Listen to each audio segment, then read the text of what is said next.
Hi guys! Sa video na ito ay magluluto tayo ng lechon paksiw.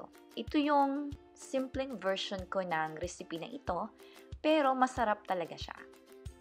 Konting sangkap lang. So, umpisahan natin.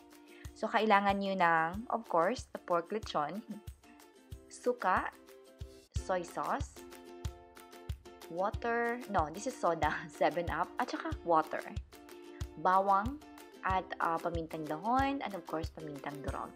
See? Yun lang. Napakasimple. Konti lang ng yung mga sangkap na kailanganin natin. So, kukuha tayo ng pot or yung maliit na kaldero lang at ilagay natin lahat ng mga ingredients na meron tayo. At siya nga pala, lahat ng exact measurements at lista ng mga sangkap ay nasa description bar. Alright. So, pagkatapos yung ilagay lahat ng mga ingredients, kailangan yung haluin.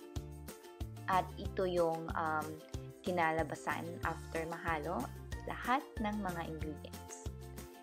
Tapos, tatakpan natin yan at pakukuluan for 20 minutes sa low heat lamang. Kasi mas maganda kapag mabagal na pagpapakulo.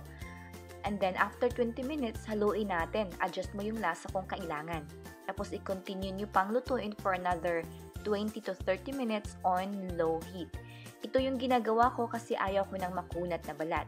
Kasi kapag mabagal, magiging soft na yung balat at mas masarap. At ito yung kinalabasan. Masarap talaga siya. Alright? Yun lamang at thank you for watching.